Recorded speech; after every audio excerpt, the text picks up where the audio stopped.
Hola de nuevo a todos.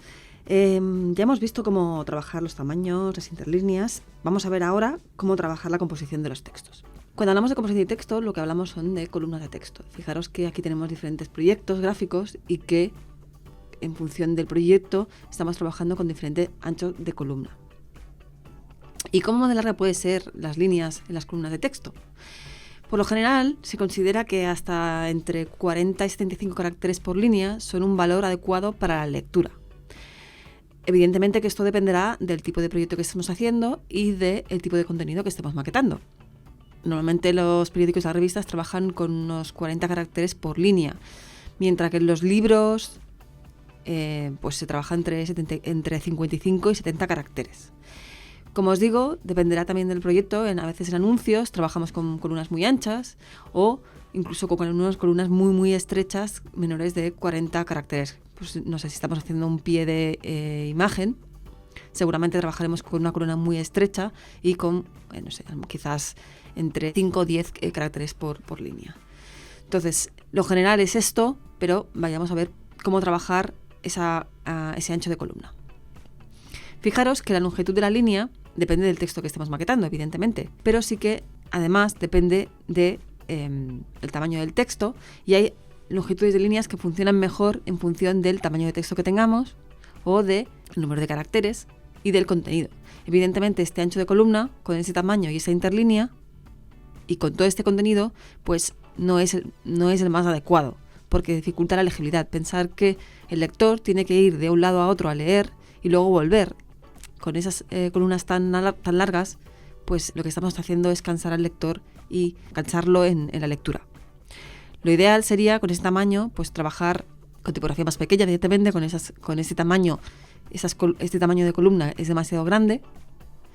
Aquí nos vamos acercando más a un tamaño de longitud de línea apropiado más a este tamaño, y en el caso de columnas más anchas, evidentemente tendremos que trabajar con columnas con textos más grandes. Incluso abrir un poquito más la interlínea.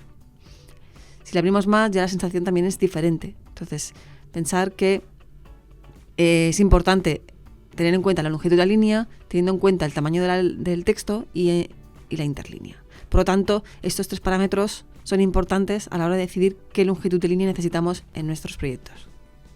En resumen, el método para poder establecer el criterio convincente sobre la longitud de la línea también influye el tamaño de la página, influye el margen que le hayamos puesto a la estructura de nuestra página, el medianit que le hayamos puesto a la distancia entre columnas, el tipo de contenido, evidentemente, la cantidad de texto a leer. Quizás si es un texto corto podemos trabajar con columnas más anchas o columnas muy estrechas.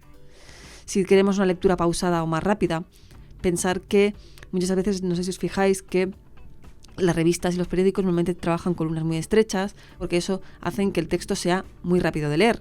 Y como tenemos tantas noticias que publicar y queremos que los lectores las lean, pues es muchísimo mejor trabajar con columnas estrechas. Dentro del mismo periódico, a veces, si os dais cuenta, en la sección de opinión, los textos están maquetados con columnas más anchas.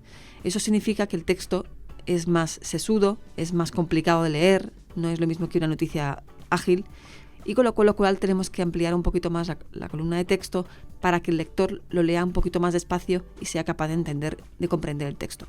Por eso también muchas veces los libros también están maquetados con columnas más anchas, porque la comprensión y la lectura debe ser más pausada. Con lo cual eso también influye en la longitud de la línea. Y por último, lo que os he explicado, el tamaño del texto y la interlínea. Esto es la norma. Evidentemente, en función del proyecto que estemos realizando, esto es más flexible. Fijaros que aquí tenemos un anuncio, tenemos una caja de texto en el que ocupa de un lado a otro, o sea, tenemos una longitud de línea bastante larga para el tamaño del texto que tenemos. Evidentemente, como es un texto corto, pues tampoco es tan grave que utilicemos este ancho de columna. Si tuviésemos que maquetar una publicación con muchas páginas, pues este ancho de columna sería un error. Aparte de la composición del ancho de columna, es importante que tengamos en cuenta qué tipo de alineación queremos en el texto. Hay diferentes tipos. Está la que conocemos como a bandera, que corresponde a la alineación de texto solo a la izquierda, y por la derecha el texto baila. Esto es esta composición de texto alineada implica que el texto está totalmente equilibrado en cuestión de espacios. sea, los espacios entre las letras y los espacios entre las palabras está totalmente equilibrado. El siguiente es el de alineación a la derecha. Este también es totalmente, los espacios están alineados, están bien compensados, lo único que dificulta más la legibilidad al lector. Este tipo de composiciones es mejor hacerlo con textos cortos. ¿Por qué? Porque el lector sabe dónde termina el texto, pero no sabe dónde empieza la siguiente línea. Y esto, el movimiento de la cabeza siempre es diferente y esto le dificulta la legibilidad. Con lo cual, esas composiciones intentar hacer en textos más cortos.